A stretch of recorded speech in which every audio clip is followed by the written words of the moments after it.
Hi guys, as you can see we're in our newly built greenhouse. We went down to south of Indianapolis, about 5 hours from where we are, to purchase the framework for this greenhouse, which made it very affordable for us because it was a used greenhouse that we were able to purchase. And then when we brought it back, we needed to get the when we were pulling everything out to see what all we had. The brackets at the top, Derek had to go through a local steel place around us to get new brackets made to hold the centerpieces, to the two frames together up at the top. And then we were able to put it out to, we were able to get 5 beds in the greenhouse with us. And from there, once we had it all mapped out, Derek started to do the baseboards and things like that, which... Yeah, so it's a 20 by 50 greenhouse. The hoops are spaced 5 feet apart from each other. The reason we did that was really the arches that's built itself. It could be between 4 and 6, and we get a little bit of snow here, so we decided to go the 5-inch route. And as Monica just referenced, we started to put the treated boards along the outside edge. There's a 2x6 treated board that we put, and we screwed our base brackets that actually go into the ground onto those boards and set those to the right width.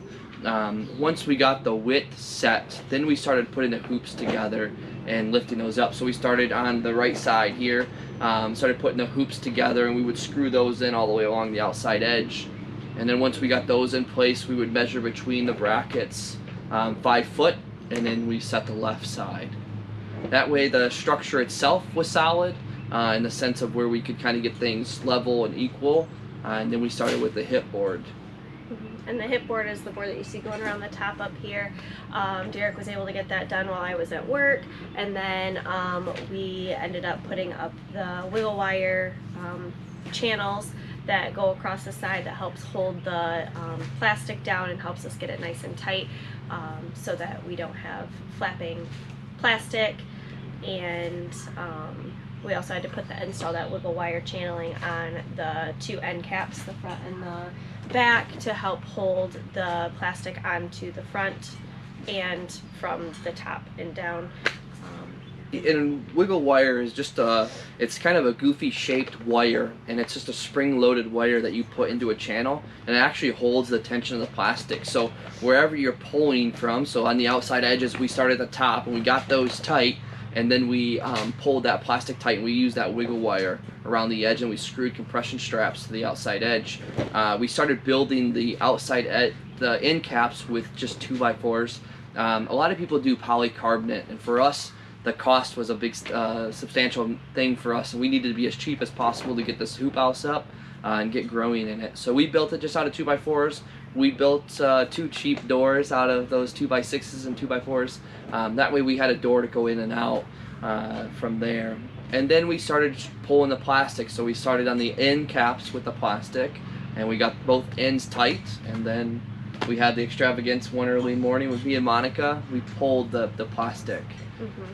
And of course, up here in Michigan, it was super windy on every day that we were trying to do the plastic, and so there was a little bit of struggling with the wind, but for the most part, the big main plastic went over pretty easy with just Derek and I attaching ropes to it and pulling it over. Yeah, we started with 3 ropes. So you start 1 rope on the end, 1 in the middle, and 1 on the other end. And Monica was able to hold down the front end because it was the most windiest, and I was able to pull the middle and the end, the far end, the north end, and was able to pull that over the plastic. And as soon as we got it down and out, kind of where we wanted it, we put a couple pieces of that wiggle wire in. That way it was just going to hold it where we needed to. And then we started at the top corner, on the north end, we put the wiggle wire in the top corner just to kind of hold it for us. And then we started from our south end, and we started pulling that tight, getting it kind of where we wanted to.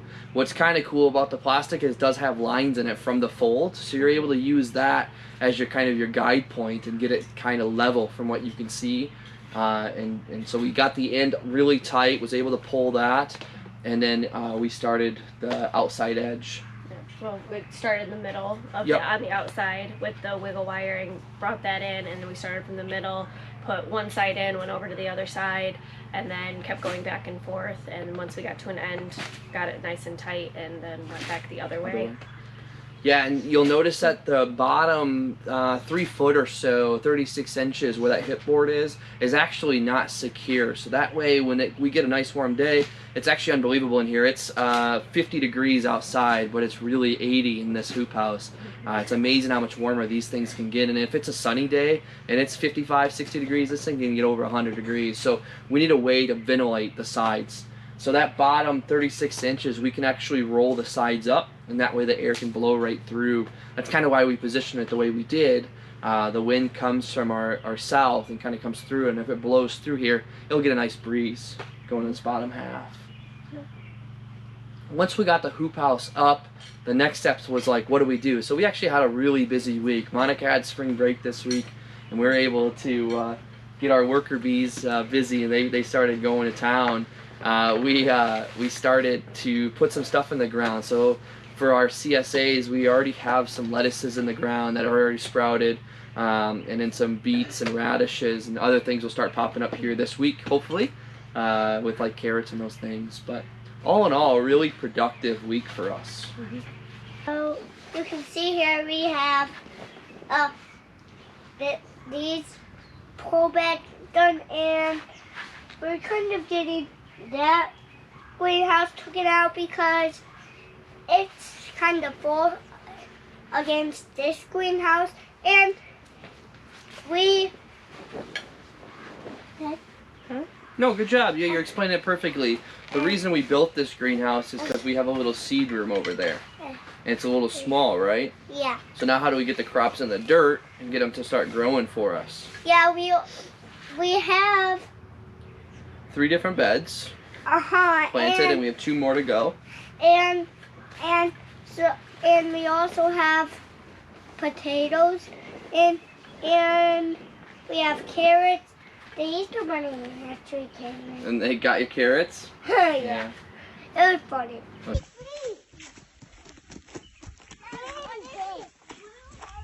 I see him dead. You think him did? All right, let's go see. Here, I'll hold your hand. You full of presents. You think he grew our carrots? Yeah. Yes. I'm just nervous about him making a mess in the garden. Let's go check both. You didn't put the deer fence up. And there. Hey, we have a door, buddy. What? The door. Wait. We fixed the door? That's sweet. What? Over here. Mommy, that's how far the Easter Bunny is? He's a fall guy. I thought he was humongous. Why? Gonna let's get working. I'm trying to get that carrot. Where is the carrot? I got it. Oh no.